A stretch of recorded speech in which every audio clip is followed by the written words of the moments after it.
Greetings. We've already talked about the causes of pollution problems a little bit, or at least I did, and recorded myself, and hopefully you watched them already. Hopefully you're not watching these backwards. And by the way, I am assuming that you're keeping up with your reading, sort of a background knowledge to understand what's going on in these videos. Again, my task as your professor is to clarify the concepts that you can read about for yourself. Thankfully, since I like what I'm doing, I've found that, and the university has found, that it's not possible in all cases to just have people go read things and learn it from that. They need clarification help from us professionals. So here I am trying to do that by first recording myself doing this, which gives you an opportunity to watch it at your own pace. For some reason you're not able to make class, you can watch it anyway. So that's another reason to have this recorded, is because there's no way I want you to miss this. When we get into the real comparisons of different ways to address pollution problems, I want to make sure I do that face-to-face and interactively, because you see that's the trade-off between doing this on a piece of tape or on a video. Gosh, I date myself, a piece of tape. Anyway, to do this on a video versus doing it in class is, okay, well, there's no way you can raise your hand. But doc, if you feel like doing that right now, sorry, I can't see you. Write it down. Enter it in a discussion forum. Okay, maybe you'll generate some discussion that'll clarify it for you better than I could. But in any event, I'll look at that stuff in the discussion forum and I'll give it my best shot there. And then based on what goes back and forth, I'll figure out if we need to do that also face-to-face in a classroom. Okay, so when we get to some numbers and graphs to look at to figure out exactly how different ways to address pollution problems work or don't work and have advantages and disadvantages, I'm going to make sure we do that interactively. But first, we need to understand all the basic concepts underlying that, so we're not constantly distracted by understanding terms that underlie the face-to-face discussion of how to do things or why to do them differently in some cases than others. All right, so this is about causes of pollution problems, and the fact is that there are many causes, and there are several contributing factors, and quite often they're synergistic, or in the sense that without several things happening at the same time, there isn't a pollution problem, or without several things that are happening at the same time, pollution problems are not addressed. But what we want to look at briefly today is to understand that there are some contributing factors that we don't want to eliminate, or we don't want those things to go away. We better figure out some other way to address pollution problems in ways that we wouldn't regret the side effects of doing that. You'll see in a minute what that means with an example. And I guess that's where we are right now, so let's get right after that. If you go ask the person on the street the reason why there are pollution problems, he or she might very well say, well, it's those greedy corporations, and their hearts are in a safe deposit box, and that's all they care about. And if they destroy a river or a wilderness area or whatever, they don't care. And there's some truth to that. I mean, there's some corporations that they'll break the law if they think they can get away with it.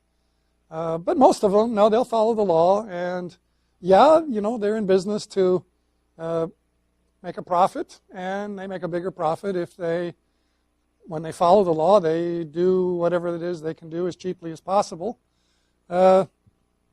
So yes and no, that's a cause.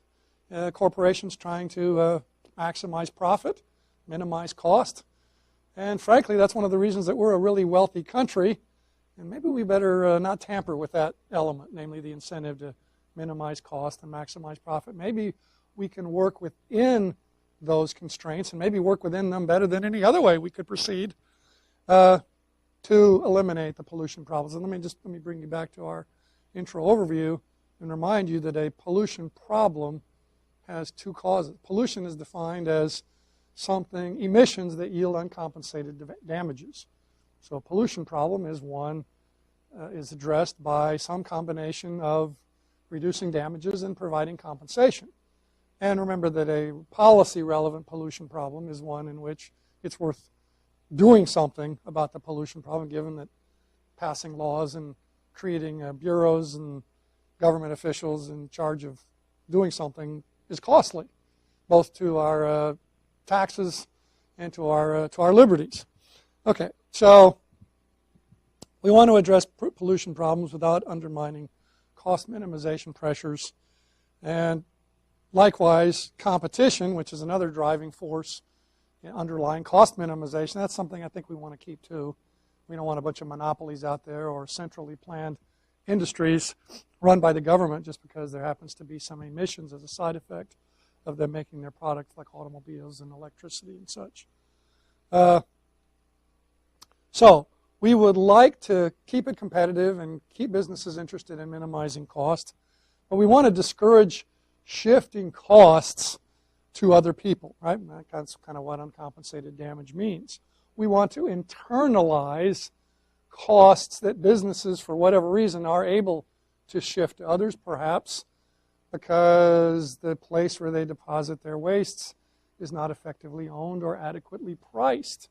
And so something seems cheap to the businesses, and therefore they say, okay, that's cheap, that's what we're going to use.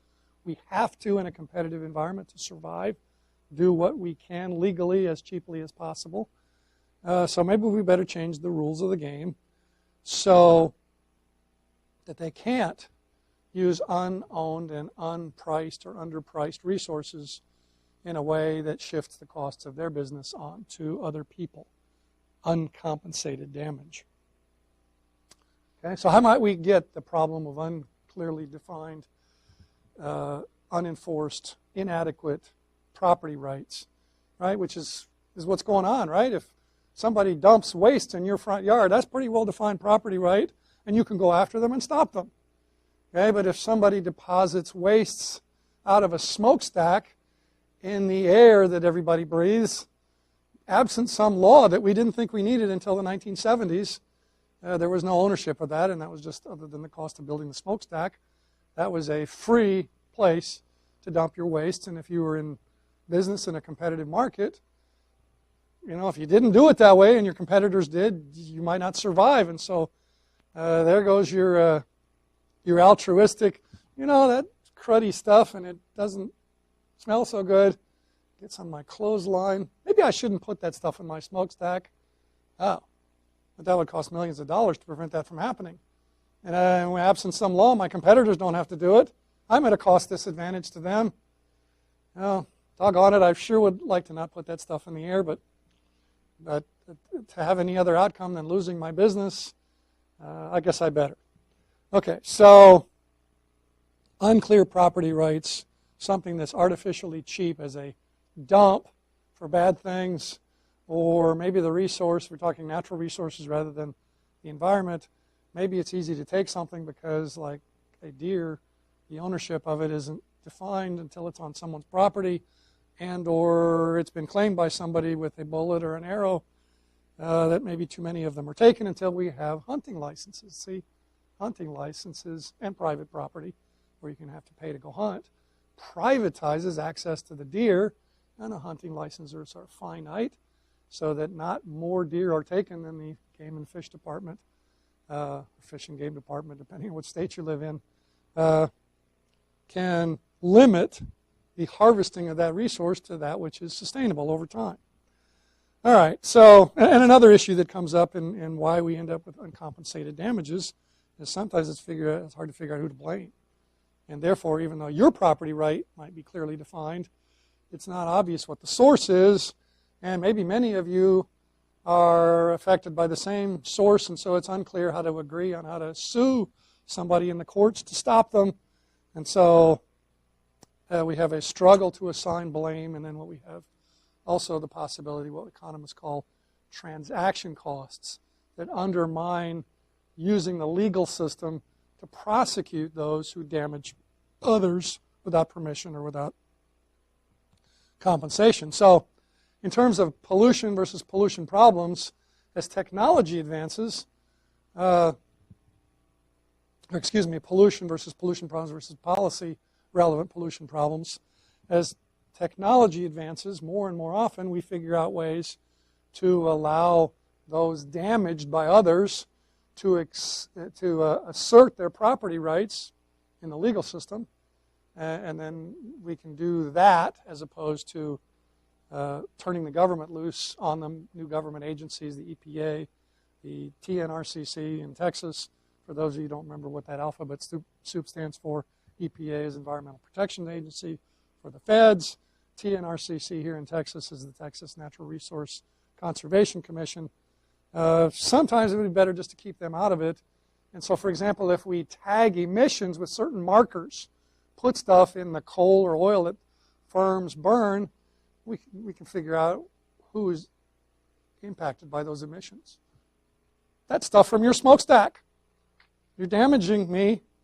Pay up or cut back on your emissions or clean them up because you're not allowed to dump in my property and damage my animals or my breathing or my plants without compensation. Okay? Without that tag in the fuel, for example, it would be impossible to tell whose emissions are impacting your property. So again, in terms of keeping the government out of it, those kinds of advances in technology are helpful, but there's still times when we have to tolerate the risk of government failure because doing nothing is worse than the worst possible thing that the government is likely to do with the best of intentions. I'm not saying the government's a bunch of dunderheads. There's some dunderheads in government just like they are anywhere else, any other place. But unfortunately, when dunderheads exist in government or when smart people function through the political process, some bad or silly or inefficient things can happen. We call that government failure. One of those we see all the time. Instead of things that economists have found to be efficient ways to deal with pollution problems, government officials, their legislators, the president, the governor, seem to collectively prefer command and control approaches to pollution problems, which are easier for the average Joe to understand, okay, which is maybe why they're politically more attractive, but are terribly inefficient.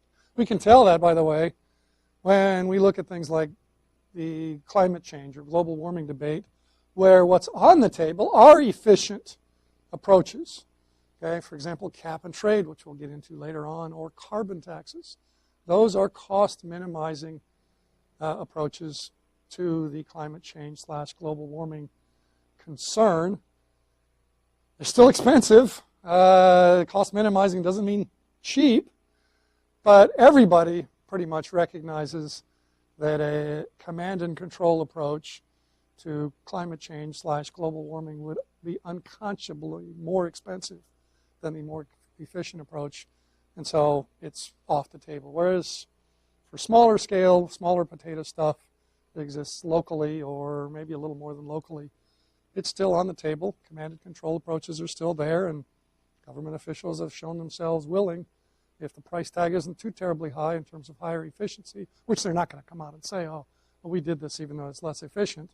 But if it's not terribly debilitatingly less efficient, command and control is a process that they've shown themselves typically more willing to take. Now, what are some of these property rights configurations that might create this unowned, unpriced, underpriced, hard to enforce kind of a situation that is behind most pollution problems and policy-relevant pollution problems? One is simply a failure to enforce.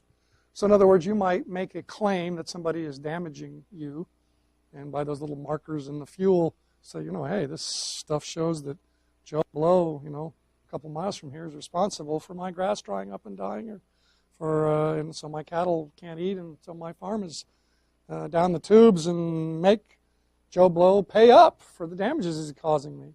Well, maybe Joe has an inside deal with some government officials. We call that corruption. Doggone it, it's way too common in the world we live in. It's probably the main explanation why some countries or states are less prosperous than others. People don't tend to invest in places where their property rights are not secure, so those are going to be poor places. Corruption, crony capitalism, which is an increasingly common version of corruption. And doggone it, the thing that's worst about crony capitalism may not be its immediate effects, but the fact that people confuse it with the real McCoy, the regular arm's length, impersonal determination of property rights capitalism that works pretty efficiently most of the time, and so they denigrate the efficient capitalism by seeing the effects of crony capitalism. So anyway, corruption, including especially crony capitalism, short-term and long-term, can lead to enforcement failures and therefore policy-relevant pollution problems in many cases, and certainly pollution problems in almost all cases. Another issue that is pretty widespread is that, at least until scarcity sets in, a lot of resources were just commonly owned. Common property resources, you may have heard that term. Open access resources, which is kind of the same thing, but not exactly. The thing that they have in common, the commons, is that a lot of people have access to something, but it's not clear who has the most access or if somebody can exclude somebody else. And there's this notion of capture. And when there's plenty to capture, that's not a problem. But if there's not enough for everybody to capture, not enough grass for all the cattle that have access to it to eat, not enough buffalo for all the hunters to shoot without endangering the buffalo from being extinct, then an open access situation creates problems. And then what we need to do is, like the hunting situation I mentioned a few minutes ago, we either have to sell the right to hunt and charge enough for it that not enough people will use it to threaten the viability of the species, or we can use licenses to hunt or licenses to graze or and limited in quantity so that not too much is taken or grazed so that the resource is not damaged. Okay? So the enforcement issue there is if it's a commons, everybody has a right to use it. And if overuse results at some point, then that's going to create a pollution problem. Mitigation effects of any body is a public good, which is one sort of a deterrent to doing it. You wouldn't think that at first blush. If you mitigate your emissions, that benefits everybody. That sounds kind of cool. Well, unfortunately, it typically is not the case that everybody's going to chip in for the cost. They'll just say, thank you very much. Air smells cleaner today than before.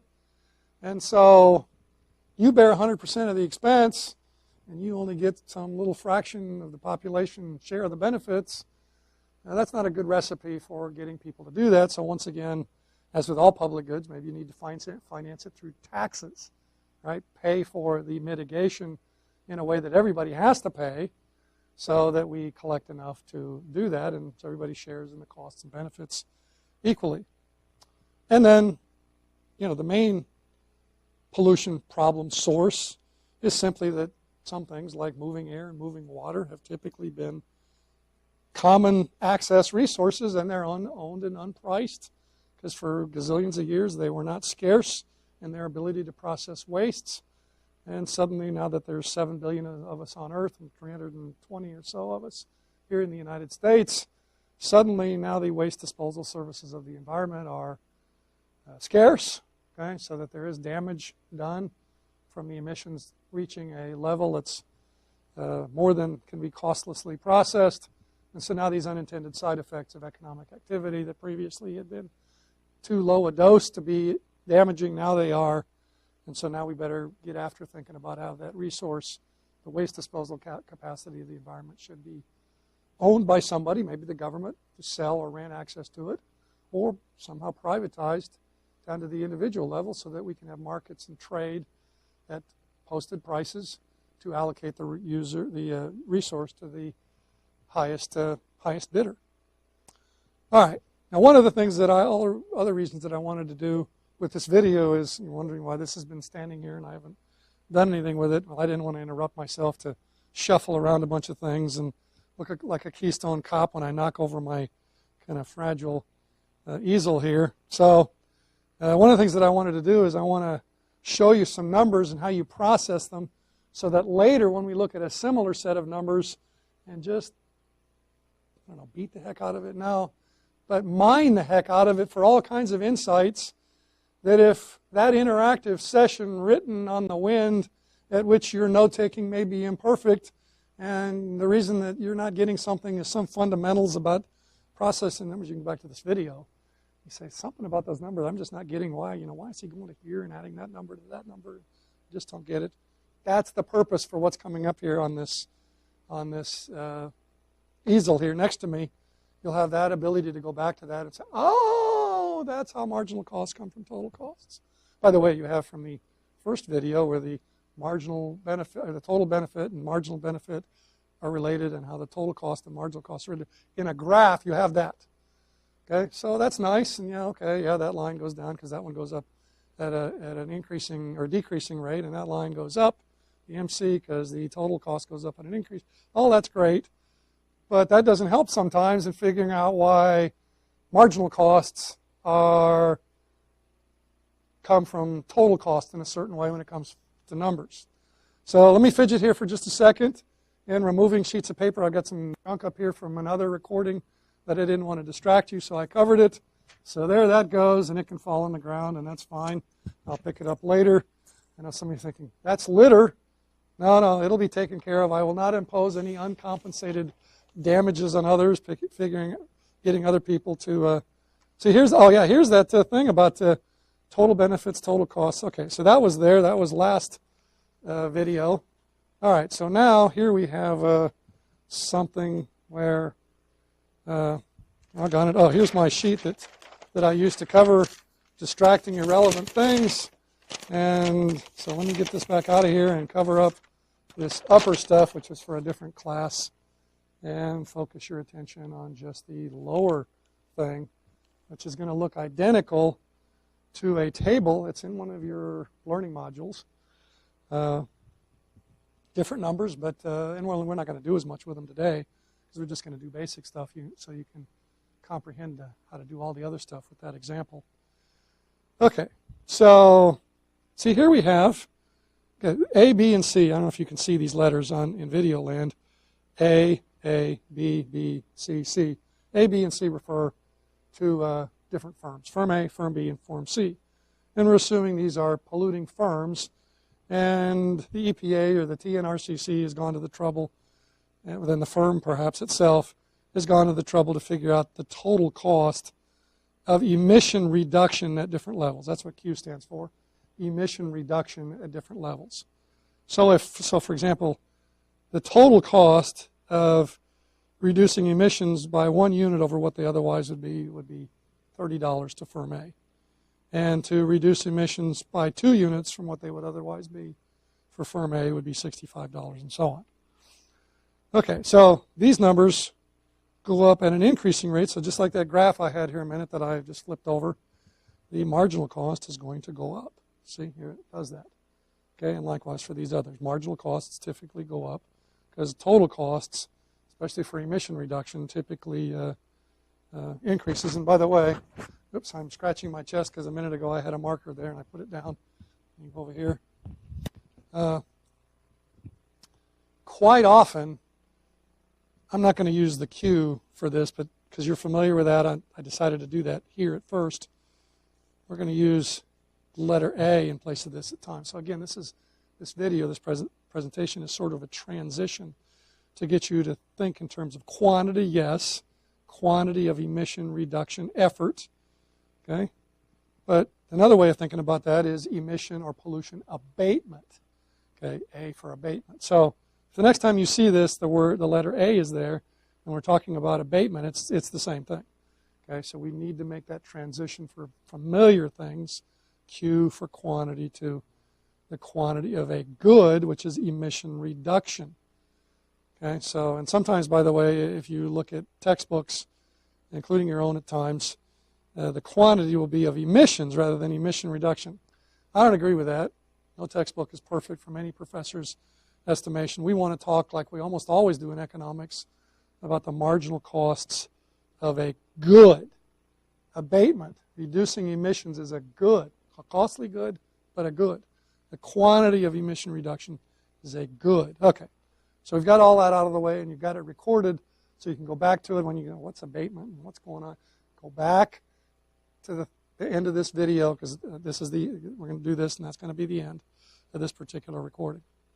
Okay, and we're going to use these numbers in a minute to show how different ways of arriving at a Q star of 9, a objective emission reduction, an emission reduction objective of this much, and how much that'll cost under different circumstances. And you're thinking, wait a minute, 9. I only see 6 here. Well, see, there's 3 firms here. So in the zero emission market equilibrium, the total emissions are going to be 18. Okay, 6 from firm A, 6 from firm B, and so this target amounts to a 50% emission reduction across these three firms. And some of you remember from a previous economics, well, professor, I did the process of getting to duh then, and I remembered that. And the way you minimize the cost of anything is to spread the responsibility across the firms so that the marginal costs are equal. You get 5 stars because that's exactly right. And we're going to show how that works too. And so if you want to, because you get this already, you kind of want to jump ahead mentally while the video still runs, figure that out in advance and see, then you can see if you have gotten how to apply that to this. Because when I get to it, you'll know the answer. And if you got the wrong answer, well, maybe you didn't get it totally, at least not in this application. And so then, to work on it some more. But I recommend paying close attention and then later on figuring out, oh, yeah, this is the same thing I learned in my price theory class or even maybe micro principles.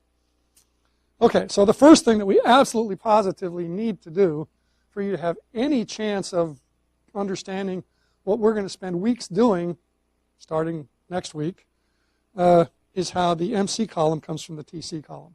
Again, you saw how that worked in the graph, right?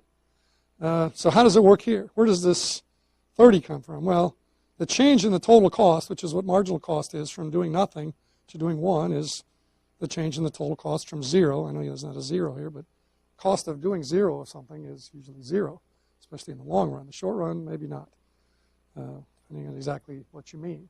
And sorry, for some reason when I look down here in the past, the videos of the sound has kind of fizzled out, even though I'm closer to the microphone than before. Hopefully not.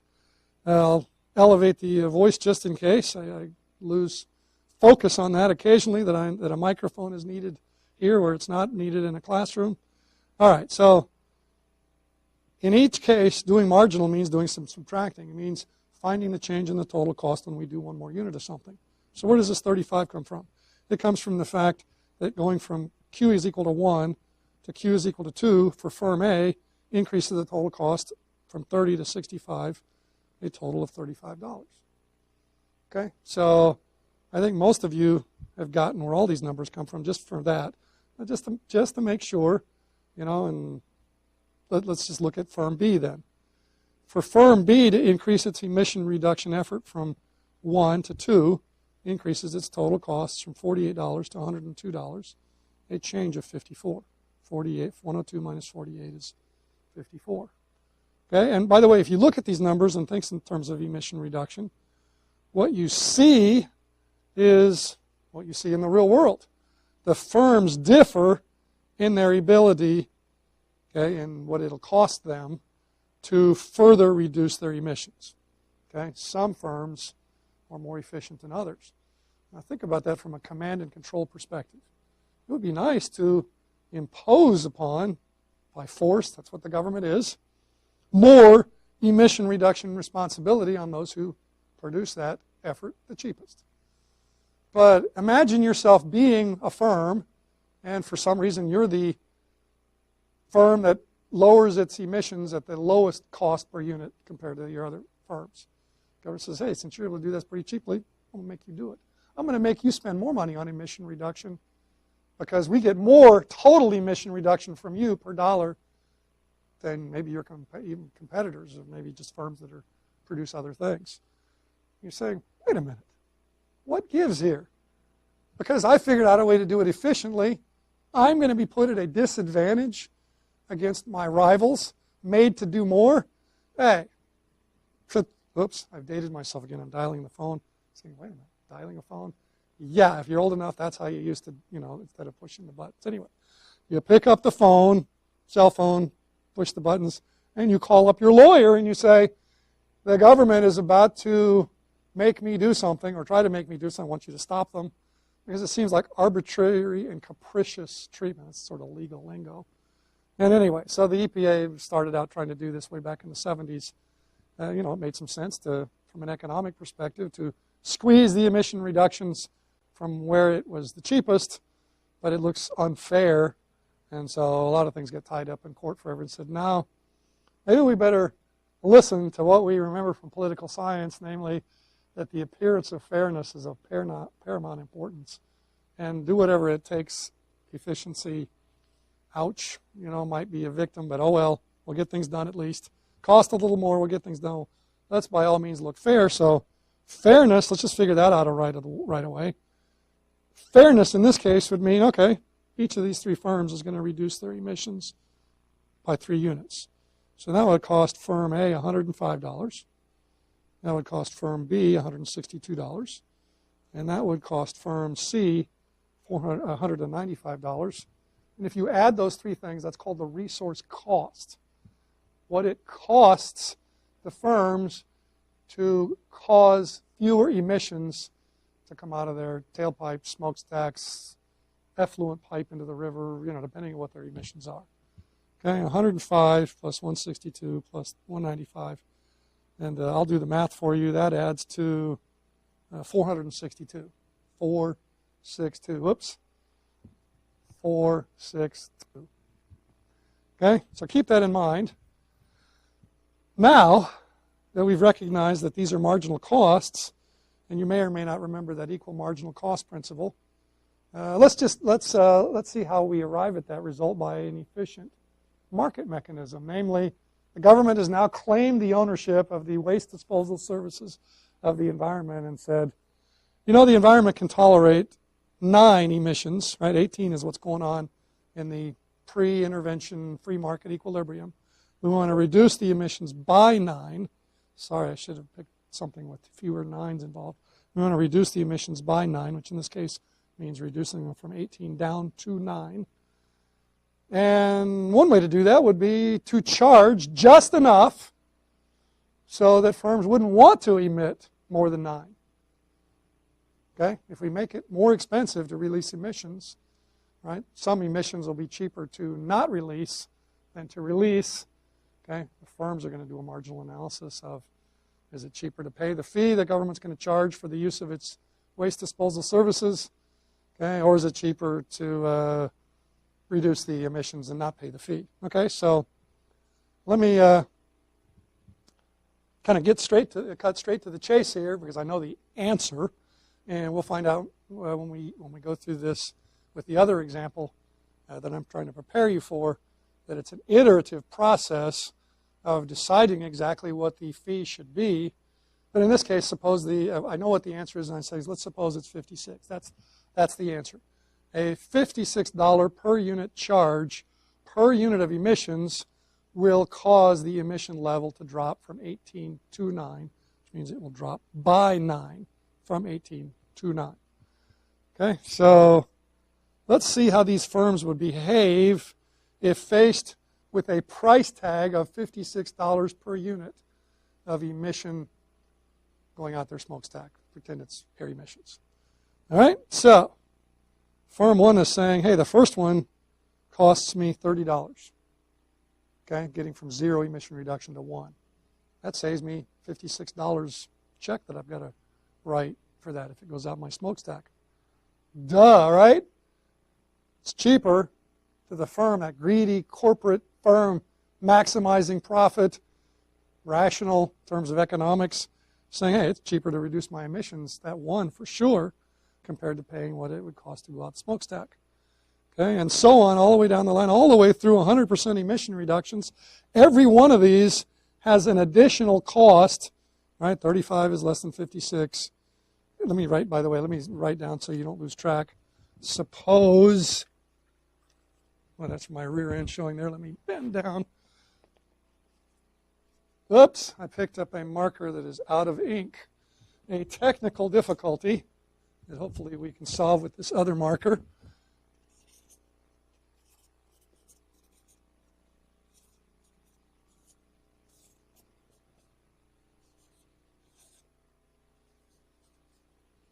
It's hard to write against a moving easel. Okay, so anyway, that's a 56. Okay, so that's what we've been talking about. Suppose the fee, F for fee, per unit of emissions is $56. Firm 1 will go all the way down to the end, because even the last unit, going from 5 to 6, costs less than paying the $56 for it to legally go out the smokestack. All right, so firm A will spend $255 on emission reduction, resource cost, and $0 on fee payment to the government. Okay, firm B will do that same greed-induced, and I'm clowning around a little bit, rational economics, cost minimization-driven comparison that says how much emission reduction should I do, given that I'm going to be charged $56 per unit going out the smokestack. Okay, so the first one of going from 0 emission reduction to 1, yeah, that's cheaper than paying the fee. Yeah, do that. The second one, boy, just barely cheaper than the $56 fee. Yeah, a little cheaper, do that. Tie goes to the environment in case there's a tie, right? If it's cost the same each way, emission reduction. But anyway, it's not a tie here. Okay, that's one of the reasons I picked the 56. No ties. All right, so third one? No. No rational profit-maximizing firm is going to spend another $60 on emission reduction when they can pay to legally reduce the emissions into the air for $56 a pop. So firm B will spend $102 under total cost, $102 on emission reduction. Okay, and out the smokestack, okay, they're only going to reduce the emission reduction by 2. We'll go 4. They'll spend 4 times 56, check, right, written to the government. What's 4 times 56? $224. Okay, 4 times 56, $224, a per time period check sent off to the government, $56 per unit, however often it's levied. All right, so we've got 6 units of emission reduction out of firm A, given that fee of $56. We've got 2 units from firm B. Hey, we're almost to this 9. Okay, so reduced by 6, reduced by 2, and by golly, we're only going to get 1 from firm from firm C, because firm C's first unit of emission reduction cost almost what it costs to let it legally go out the smokestack, but still worth reducing it, right? So emission reduction of 1, we're there. 6 by firm A, okay, 2 by firm B, and 1 by firm C. And look what the resource cost is when we go by the equal, pretty much equal, right? Marginal cost 55, 54, 55, equal marginal cost, pretty close. If we go by the equal marginal cost outcome of charging for emissions. Okay, let's see, that costs firm A $255, costs firm B $102, and it costs firm C $55. And if you add those 3 numbers together, what you get is $412. Okay, so it costs $412 to let firms decide on what they're going to do given a price that's wisely set. Okay, in the real world, probably by trial and error, versus making it look fair and making them all do the same thing, and then it's going to cost more, right? Because the marginal cost won't be equal.